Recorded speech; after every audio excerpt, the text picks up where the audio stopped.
Ladies and gentlemen, boys and girls, lunchers, munchers and snow scrunchers, welcome along to the Joe Spivey YouTube channel where we discuss books and little else. And once more, folks, I'm going to have to clear my throat for at least 5, 6 or 7 minutes before we get into the meat of this video. So I'll just tease you with what's to come.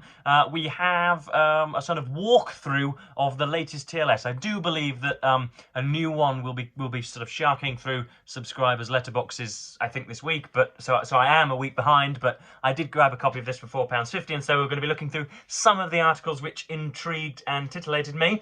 But before we do that, I've got at least 4 paragraphs to reel off. First of all, we have been, or a great deal of the United Kingdom anyway, has been deluged with a month's worth of rain, which has, blocked motorways and, caused people to vacate their houses from flooding. The Spivey family has a storied history with flooding. We were forced to move out of our house when we moved in the very day. So thoughts and prayers with anybody in Bristol, any Bristolians, anybody that's bobbing their way in and out of their household in sludge water. And of course, but that is as nothing compared with the Storm Helena, or Helena, that is wreaking havoc in Florida and in Georgia and in the Carolinas, I do believe.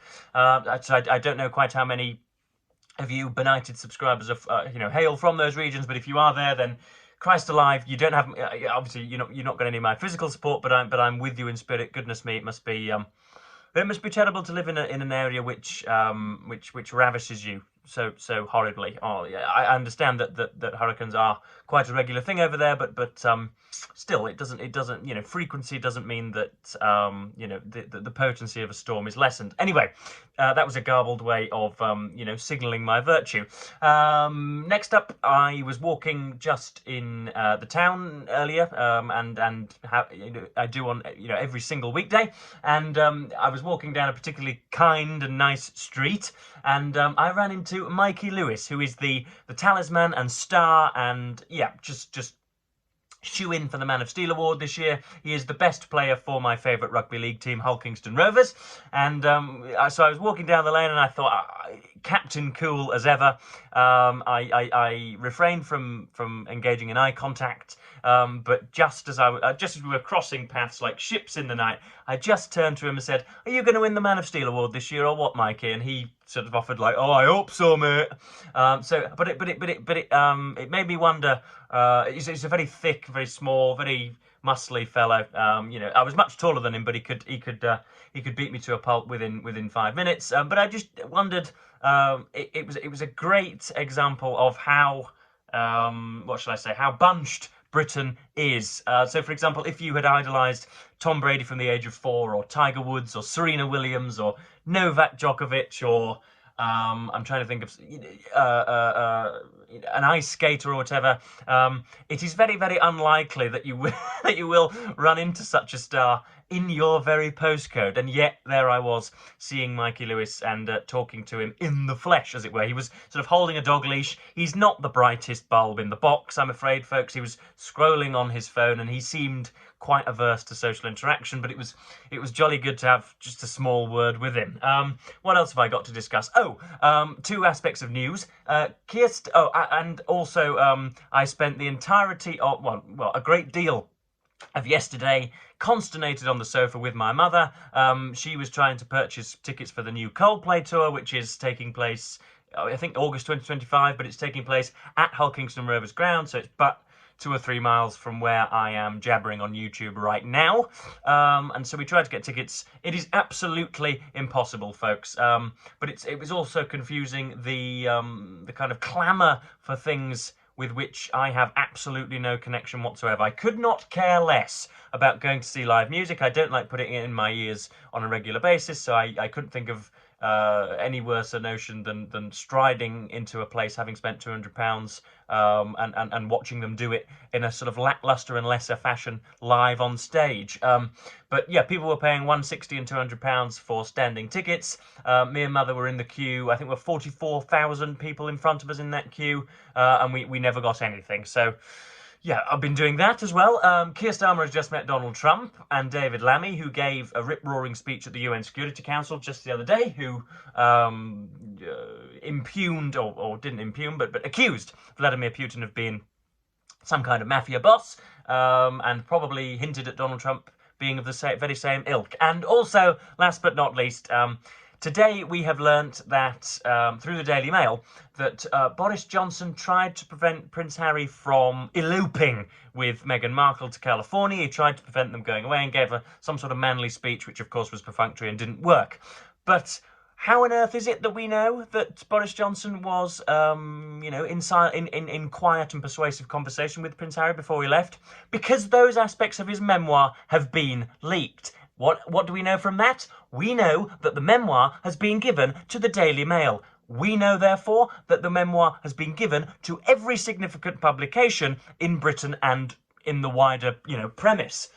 Which means that William Collins are still failing, Harper Collins, William Collins, call it what you will, are still failing to put the book through my letterbox, despite the fact that they have sent it to all of the big companies. I realise that there is an understandable embargo on much of the Johnsonian information that will be in the book. I don't deny that I'm only going to receive it very close to publication, but they've clearly sent it to the Daily Sodding Mail, so I think they can send it to Joseph Edward Spivey, don't you, folks? And I'm going to announce now, for any William Collins, Harper Collins employees that have not yet sent me Boris Johnson's Unleashed memoir, I am going to execute one cute squirrel every hour on a live stream until they send me the book. It is absolutely disgraceful. I've been commissioned by the American Book Review to write 1,500 words on it, and I am not even going to come into possession with the damned title. Imagine if you were a bricklayer and you spent 3 or 4 or 5 weeks with a potential client,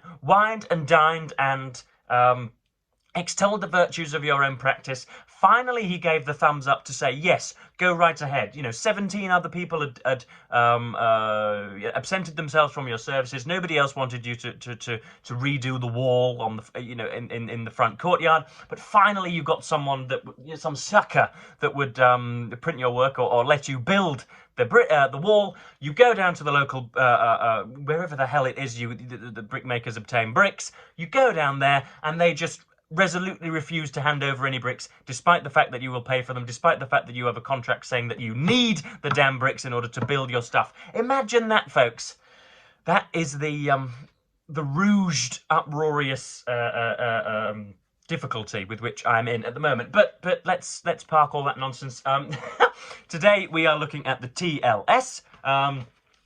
So this was £4.50, and it is edition number 6338, and this is from the 20th of September 2024. I'm sorry if some of my what shall I call them, my oracular difficulties were a little bit harsh there, but I really am feeling the pain at the moment. All I want to do is write about Boris Johnson's memoir for a reputable source.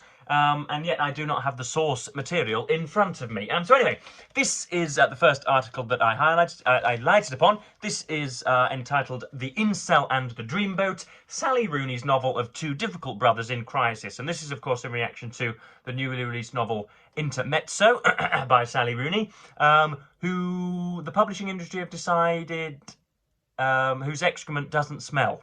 In other words, she can do no ill. It is defined by what should I say? Cultish fanaticism. She can do absolutely no wrong, and every single syllable of her work must be praised to the hills. Otherwise, you are just a kind of, a scion of the malevolent patriarchy. For some reason, Sally Rooney's books are, as I say, praised until the cows come home, and yet they are sloppy, they are undeveloped, there is no ambitious diction in there, there is no storytelling whatsoever. If you were to open a laptop and just flash out 50,000 words into a manuscript, and so long as it was comprised of grammatically correct English sentences, you would probably have a piece of art that was of more objective value than Sally Rooney, and yet she is a trillionaire who can probably purchase all of Namibia if she indeed wanted to.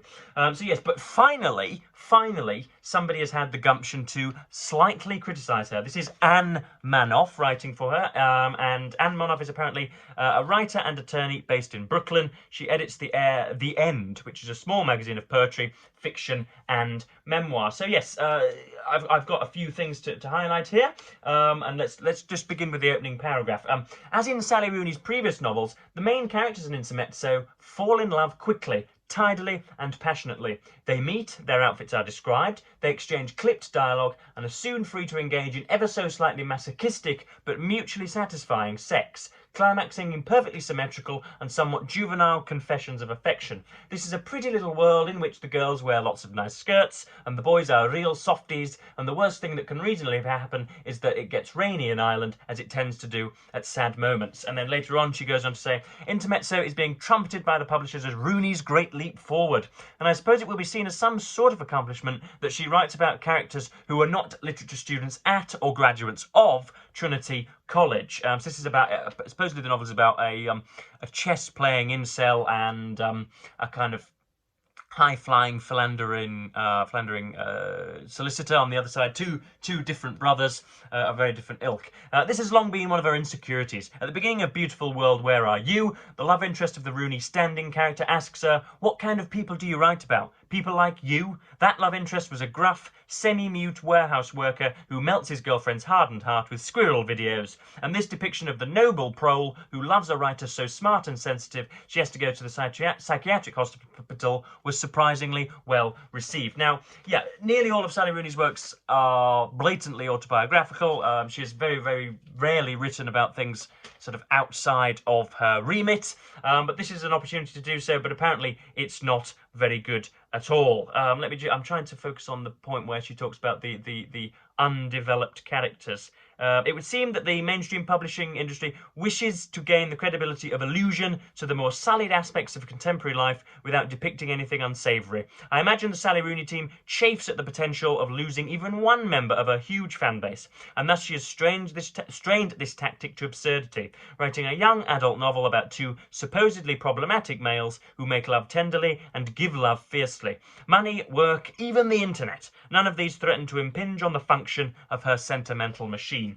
So I don't doubt that it will sell, 400 billion copies, and it will be revered and will be, as I said, the great leap forward and the new foundation. But I can't think that any critic worth their salt is going to lionize it. Anyway, next up we have the article is titled Queen of Dreams, and there's Queen Elizabeth II there, the recently deceased potentate. Britain's curious relationship with royalty. This is Miranda France writing about Craig Brown's book A Voyage Around the Queen, which is essentially just some sort of agglomeration of bits and bobs of artifacts and missives and other bits concerning the Queen to try and build up a picture of her public life.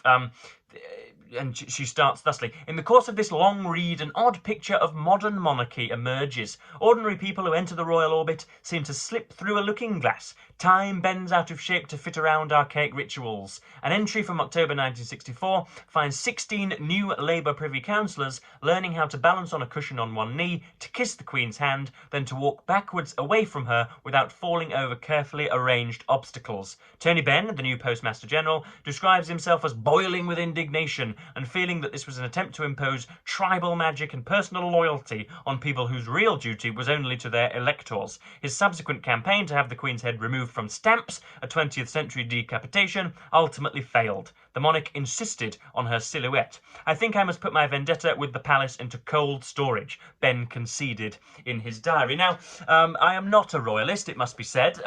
When I do indeed take dictatorial fascistic power of Great Britain and Northern Ireland, they will be the first people to hover above the purple gunge in public, the first people to suffer at the hands of my henchmen. But I have nothing personally against them. But I really do despise the I despise again the fanaticism and the reverence with which many people hold them. I fail to believe that were we to cut them off, there would still be an awful lot of tourists to Britain. I fail to believe that they contribute more than they take from either the public purse or the cultural persona. For every brilliant queen, there is of course a disreputable paedophilic son. So my attitudes towards the monarchy are strained, I think. And then just last but not least, we've got all sorts of bits and bobs on here on, heaven forbid, Princess Diana. Can you imagine Princess Diana in the 21st century, folks? If you think Meghan Markle is attention-seeking, that Sloane Ranger would have been a complete bitch on a different order, folks, frankly. But anyway, I shouldn't really use this video just to vent socio-politically. So then we keep pressing on through. There's bits on cartoons, there's bits on pandemonium, John Milton and the Defence of London. There is the Defence of London. What else have I highlighted? Oh yes, we've got a book on philosophy, folks, an entire section on philosophy, which is designed almost deliberately to be illegible or incomprehensible. But we're talking about, this is Andrew Wynne Owen writing about Alva No's new book, The Entanglement, How Art and Philosophy Make Us What We Are. Dear me. And one of the sections begins thusly. In part 3, Noah is at his most... Please tell me, folks, just what this paragraph means. Anybody that tells me what this paragraph means will earn my affection and 1,000 British sterling. In part 3, Noah is at his most interesting, but also his most elusive. He confronts the view set out by the philosopher Thomas Nagel in Mind and Cosmos that what is needed for a proper understanding of the universe is something like reductive materialism, but sans the materialism. Correspondingly, Nagel proposed a version of neutral monism, a term that applies to any view according to which there is one kind of thing that makes up ultimate reality, and ultimate reality's intrinsic nature is somehow neutral between the material and the mental. He went on to argue that such a reconsideration of our flawed, materialistic starting point for science might allow us for, as Noah puts it, a unified scientific account of everything in the universe, including us. Noah claims that there is no such unified account to be found. Why not? The reason is that we ourselves are not a fitting subject for this thing that we call science. We are a dynamic locus of entanglement. We are a problem to ourselves. We are the one thing that admits no fixed points of any kind. And why do we not have such fixed points? Because our nature is fundamentally fluctuating. Who is paying these goons to write this? Oh dear God!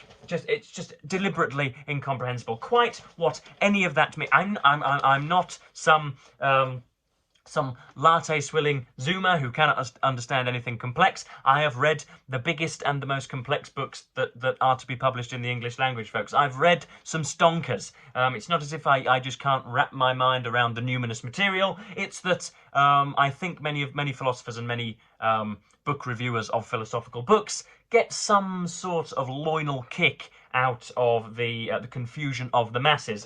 Next up, actually a very, very good section on from philosophy. This is Home is Where the Heart Is. This is Sonia Solicari, who presumably is of Italian descent or may even be Italian, writing about Philosophy of the Home by Emanuele Coccia.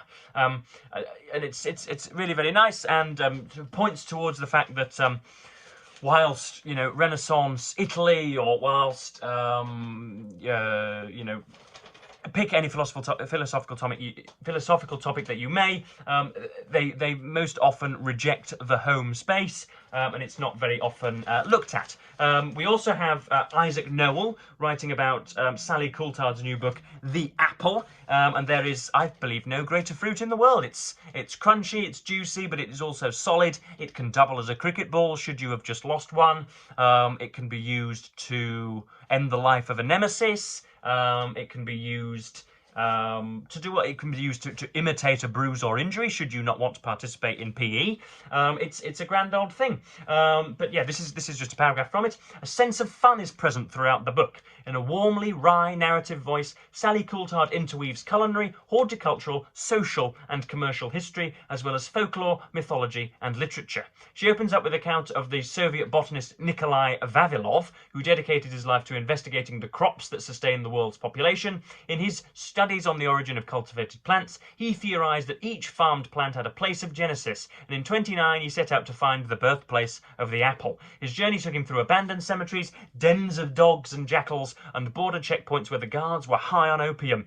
Finally, at the beginning of September, stiff with cold and teeth chattering, and having lost numerous horses, he descended into the warmer foothills of the Tian Shan Mountains in Kazakhstan, which had been protected from glaciation. Stretching across vast areas of the valley below was a forest, but not just any forest. There, great swaths of wild apple trees, heavy with ripe fruit and their perfume, reached as far as the eye could see. So that's, the origin of the apple there. For those of you artistically inclined who are interested, that is Still Life with Apples and Picture by Camille Pissarro from 1872. I don't need to tell some of you gremlins that. And then last but not least, we have Ian Sansom writing about the case for pencils. I've got one here, folks. Here's one I made earlier. This, of course, is a strange elongated object which is used to indent mark onto paper.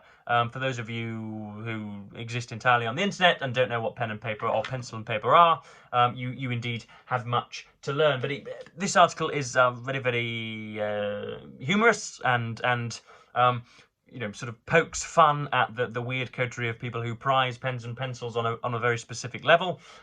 Pencils sharpened, pencil case at the ready. It's that time of year. A few years ago, when I had some money, I bought a job lot of Palomino Blackwing 602s. They'll probably see me out. I used them right down to the nub using a little pencil extender that I picked up at an art supplies shop while looking for the perfect eraser, which, by the way, is the Faber-Castell Dust Free, in my humble opinion, for its unparalleled, as advertised, clean and soft erasing capabilities. Let me tell you, you could clean your kitchen hob with those erasers, so clean, so soft, so effective. I imagine they'd work on anything: whiteboards, hearths, and even hemorrhoids.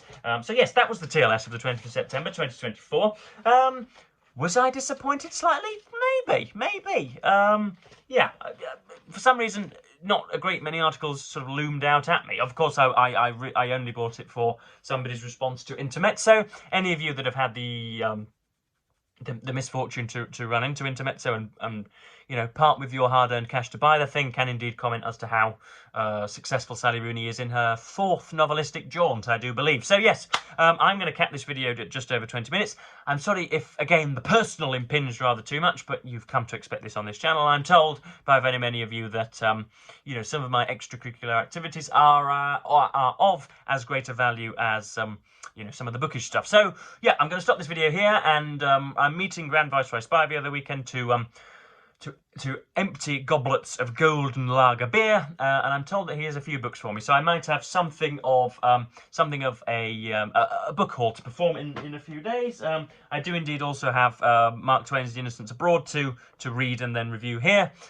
This is just inimitably spectacular, absolutely spectacular. I'm loving it. I have a new favourite in Mr. Twain. But that, folks, is for another day. So I'm, of course, going to, as ever, thank you ever so much for watching BookTube, and say goodbye.